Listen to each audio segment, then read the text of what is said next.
Coming up on Need to Know, it's a diagnosis entwined with an almost unavoidable stigma in our society, a stigma that carries more burdens than most may realize. So tonight, we'll hear from local advocates working to destigmatize autism. That's next. Also on the show, she's a winner of NPR's Tiny Desk contest. She's also a powerhouse musician and public speaker, advocating for the rights of individuals with disabilities on the stage and in the world. Don't miss Galen Lee later on the show. And we'll learn about a program first developed by two parents that's now creating inclusion and building communities in dozens of school districts throughout Western and Central New York. Stay with us. A special Dialogue on Disability edition of Need to Know starts right now.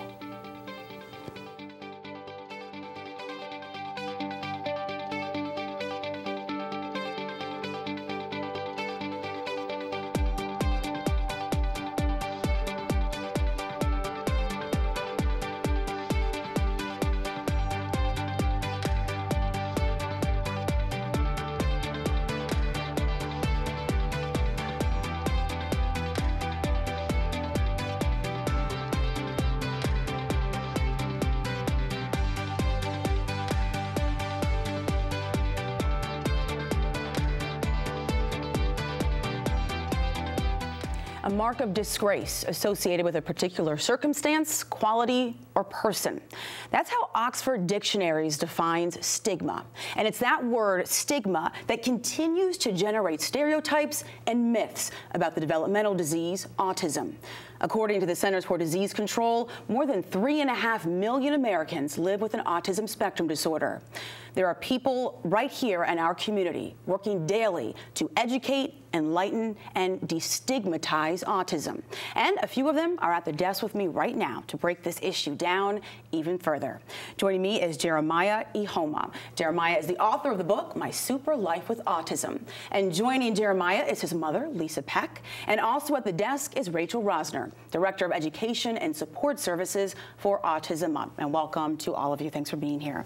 Thank you. Rachel, how would you describe the autism stigma that exists in our society today, and why does this exist? I think it exists because people with autism look like everybody else. And it has to do with, I guess, the unexpected. It's funny that that's one of the words that we talk, that I talk with my kids a lot about, what to do when things are unexpected, how they should react, what are the words they can use, who can they go to when they need help. But I think that in this circumstance, the opposite might also be true, that when you run across someone with autism in our community, they don't look different than everyone else, so you don't expect that maybe they have a different manner of speaking than you would, or do different things with their body than you would expect. And I think people are a little bit scared. Well, this is something, Jeremiah, you actually talk about your life with autism. You wrote it's an informative book, it's a creative book, and I have to tell you, I love the illustrations in your book, but it's about your life and the experiences that you had. Why did you want to share your story in a children's book? Well, it's something that I figured you need to know. It's something that people come across in daily life, dealing with people who are very different than you, and I feel like you need to understand why and how it works. Exactly. And what type of, I know you've done book signings in Rochester, what type of response have you gotten from other young people? Has your book been beneficial for them? Have they told you if it has been? Well, I've read some reviews, and they've had some great reviews, and they really learned a lot. So, and that's the bottom line. I'm sorry. Go ahead, Jeremiah. That's what I'm trying to get across. This is not a manual guide, because everybody is different, and every autism situation is different. So I feel that you can't take this and expect these are life instructions for people who have autism. No, this is just an experience out of many experiences that people will need to know, because not many autistic people can write their experiences down in a book, and I really think this can help them. Lisa, talk a little bit about how stigma is incorporated in Jeremiah's book and why it was important for him to include that. I think he touched on the topics that he touched on in the book is on ways that he deals with his autism. He calls some of the stuff that he deals with in his book superpowers, and some of the things that autism has given him as a superpower and how he deals with it. And I think the whole point of his book is so that when people hear the word autism, they're afraid of what they don't know. And I think that his mission of that book was to show them that he's the same as them. He might do some things a little differently, but in the end, you're all the same. There are people, I can guarantee they're likely watching right now and they're thinking, we are hearing more about autism spectrum disorders. There's more awareness. We're told that there are more support services available for young people. We see actors and actresses on the spectrum and TV shows and movies. So why are we talking about stigma? And Rachel and Lisa, when I tie this in for both of you, I want to know, in what ways can stigma impact individuals and families? And I'm asking this because in preparing for this conversation, I came across some researchers who have said that autism stigma does have public health implications, and that it can actually prevent some families from seeking the help and the resources that they need for their children. So talk about other ways that that word stigma can be detrimental. I think in terms of medical care, if a person with autism, for example, takes themselves to the emergency room, and they're not able to communicate in an expected way, if they disclose to the provider that they have autism and they're not necessarily able to get their point across in a way that the doctor or nurse or tech is expecting. There have been lots of cases where people have been sent home, been given ineffective medical care. I'm not suggesting that has happened locally, but I absolutely know of lots of cases where that has happened, where medical providers don't feel that people with autism are able to advocate for themselves, and that what they say they need is not always to be respected and believed. And that, I think, is really what the stigma does in other areas, not just medical care. If a person is brave enough to disclose that they have a disability, something like autism that can't be seen, the person that they're dealing with automatically has the preconception, the stigma that they're not capable. Would you like to add? I just think that a lot of times with autism, there are some challenges that go along with it, and sometimes it's social, sometimes it's behavioral, and a lot of places are more hesitant to accept a child or an individual that has the diagnosis because of what they don't know. And that's why I think nowadays it's so important for people like parents like me and educators like Rachel to educate people on all levels about autism, so that people aren't afraid and that they open their arms up wide just like they would any other person. Well, Jeremiah, something that your mom brought up in your book that you have done and you incorporated are the superpowers. And I think this is awesome. And you describe that you see having autism as having these superpowers. And I think we all love the idea of that, and we think it's an awesome thing. So talk to me a little bit about what are the superpowers that you see, that you have? What are those skills like? One thing I talk about in this book is that I like to draw. I don't like to draw. I mean, I do like to draw, but I'm not very good at it. But I do claymation. The point is, I like to do art, and I'm very good at it. And people think, oh, if you have autism, you don't have a lot of skills. That's not true. You do have a lot of skills, but not all the skills that people would like to see. So one of your skills is that of an artist. Your superpowers, I should say. Very good. How does I think that's an incredible thing in terms of reframing this by looking at it as having superpowers as opposed to lacking something. It's a way of looking at this in a different way. How can that be beneficial, not just for young people, but for society as well? You're putting more of a positive note on it, that you're focusing on their abilities rather than the disabilities. And a lot of it, a lot about autism is not really a disability. It's just a different way of going about it, a different operating system per se.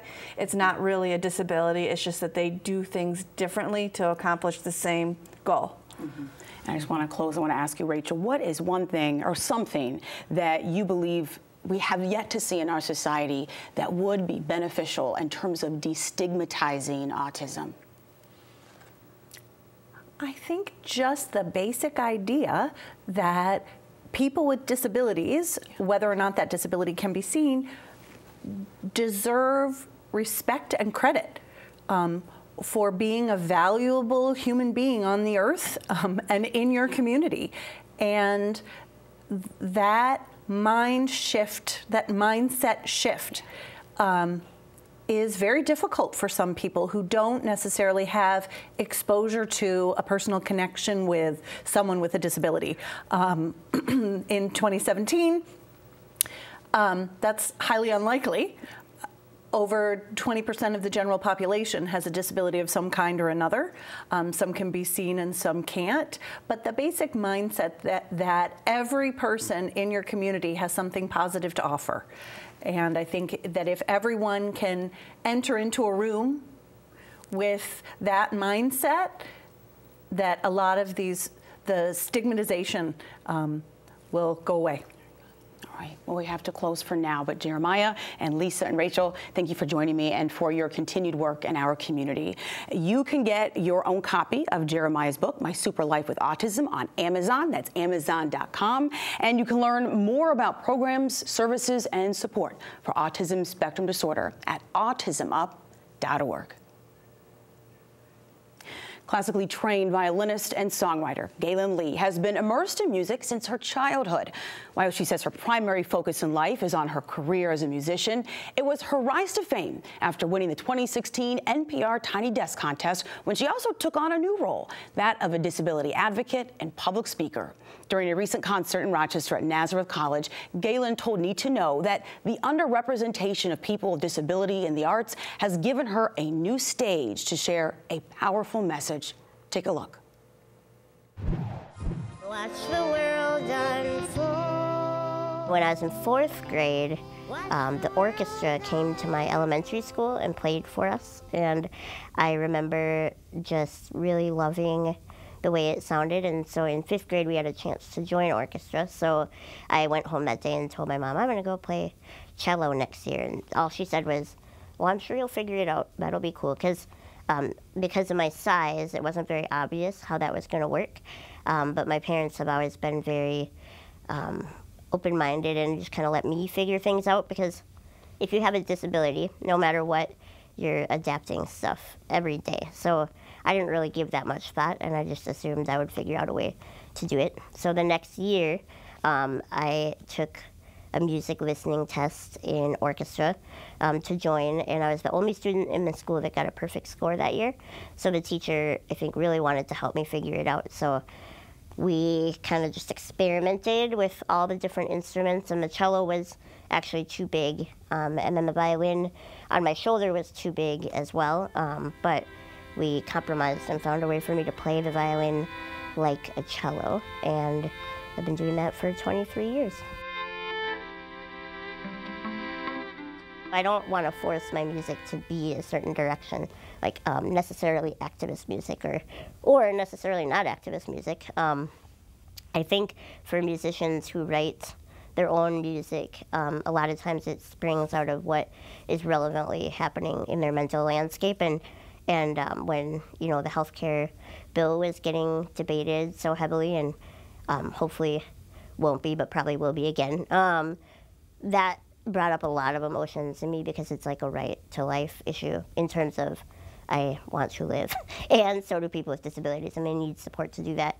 medically sometimes, and that's why healthcare is so important. So it really touched a nerve, and I wrote a song about it, but I wouldn't have done it otherwise if it hadn't come up naturally. When people go to enjoy music, they're there to kind of process it through their own lens and take it in and learn from it. And some of my songs are about disability, but I'm not even going to necessarily tell you that. You know what I mean? And I want people to be able to feel music on their own level. So when you see them make claims of progress, take a good look and see who isn't there. We need a seat now at the table, so please invite us, or don't pretend to care. Music isn't necessarily all about performance, and that music is much bigger than that. It's been around since humans have been around. I was really inspired by a student of mine who is 62 when I met her. She had started playing like about 8 years earlier. And violin's a pretty hard instrument, so it's not something you just like pick up and you're automatically good at. And so she one day was telling me I had a really bad day, and so I poured myself a glass of wine and I sat on my deck and I played for 3 hours and I felt so much better after. And I was like, I can't even remember the last time that I just was like, for the heck of it, I'm gonna play for 3 hours. I just was really inspired that like she had her goals weren't about like performing, and especially not at that day. You know, it was just about like the act of playing music made her feel better, and that's what she wanted out of it. And I think sometimes, especially if you are a performer, it's easy to like think that that's what music is, and it's actually so much more than that. And then in terms of like my disability rights message, I just really, I want to talk about it enough where we think about it as a part of like our culture, you know.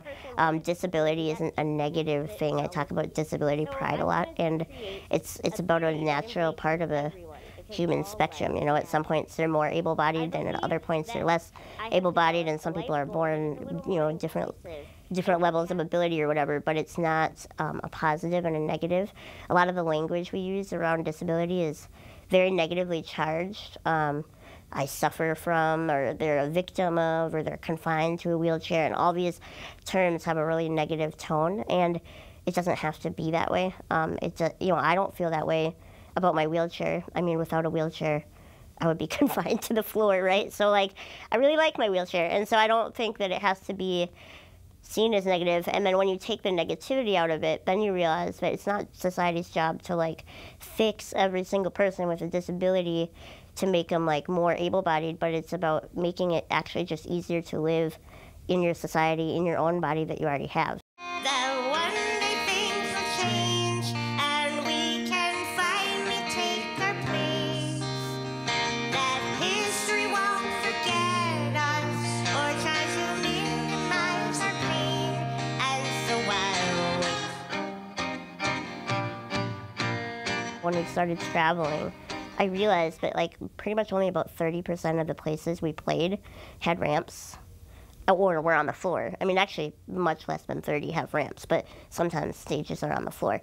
And I just realized like if you were a performer with a disability that didn't have like the ability to be lifted on stage, you know, I'm very small and people can lift me and then they can lift my chair. But if I weighed 200 pounds or 300 pounds, like that really wouldn't be a super feasible option, or definitely not a super dignified option. And it just kind of realized that that would be a huge deterrent from wanting to perform. Or if I was a little kid with a disability going to shows and I saw someone with a wheelchair having to be lifted on stage, so it just doesn't send a super positive message, I guess, if that makes any sense, about like that we want you to be here, we want you to perform here.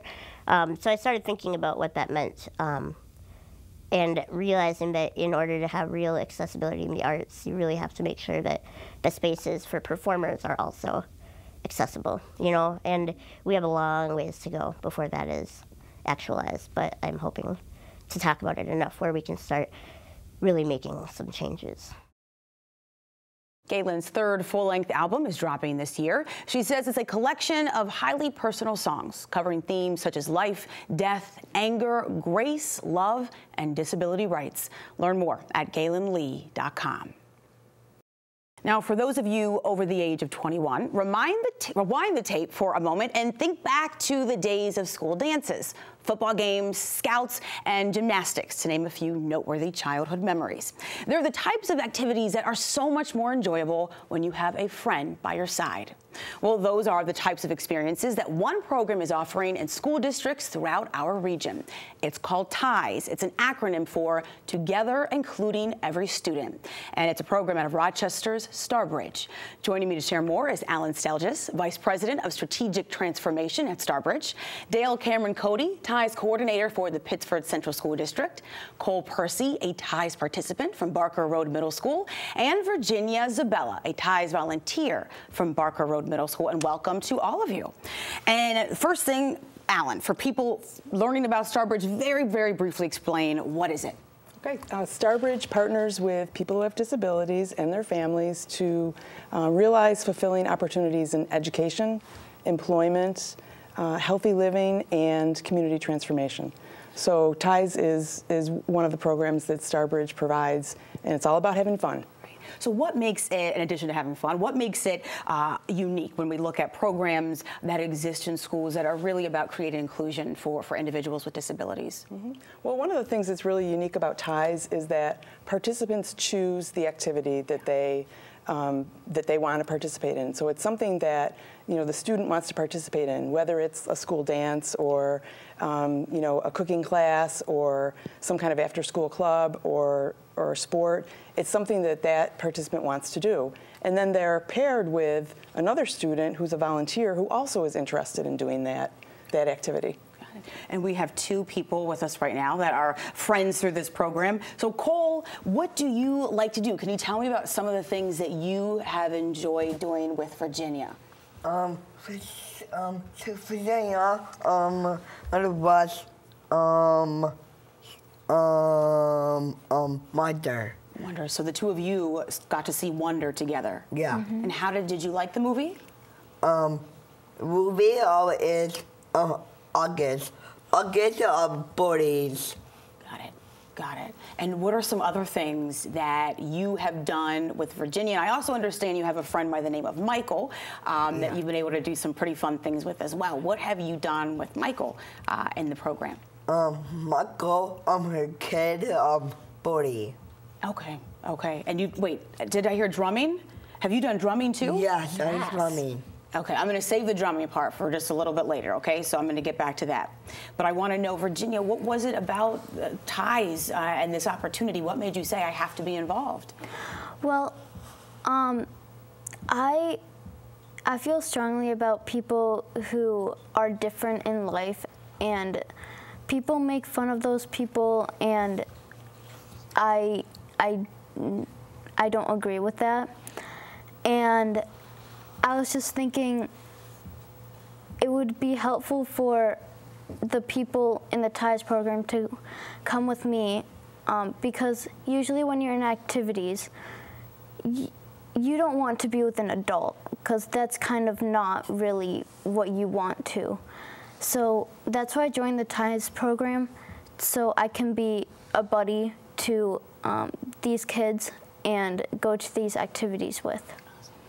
So Dale, tell me a little bit, how does it work? Because I understand this is really individualized. It's about creating a support plan for each young person. It is. The TIES program works very simply. Parents fill out applications, there's a follow-up interview, and then from there, we do, we assign a volunteer for an activity, we develop a support plan. And that support plan is really focusing on the individual child, what they like to do, what their strengths are. We talk about the ways that we can be supportive out in community activities and sports and clubs within that document. And the support plan, we spent a lot of time going back and forth with parents about what their child needs, about what kinds of strategies are going to be helpful. And then from there, we involve Virginia and some of the other volunteers, get them on board, really spend a lot of time going through There's a training component involved too. Absolutely. So that piece is really for the parent piece. The student also fills out an application, goes through training. We check references. And I spend a lot of time doing individual training once a match is made between a student and a child with a disability. I think one of the things for me that's so important is that we match personalities, so that so there's a chance for success in the activity. And so I spend a lot of time working with volunteers to make sure that that's going to work. So Michael, I said Michael Cole, and Michael, your buddy is Michael. Tell me, can you talk to me about the drumming? Because I thought that was a cool thing when I heard that you've been involved in that. How do you like it? I like it from my dad, Mr. Cody I do, and I drumming. So I, as a TIES coordinator, I participate in drumming. Okay. So we actually use African drums. Awesome. So it's a really fun activity, and the kids enjoy drumming and all of the different kinds of movements, right? We dance too sometimes, don't we, Cole? Yeah. No, that would be fun. I would enjoy that. Yeah. So just before we close, Alan, I'll ask you, what do you want people to know in terms of the impact of this program? Well, with TIES, everybody benefits. So the student participant gets to choose their activity and have fun doing it. The volunteers also have fun and get to do something that they want to do. And also, oftentimes we have volunteers who end up going into a career because of the things that they learn being a volunteer.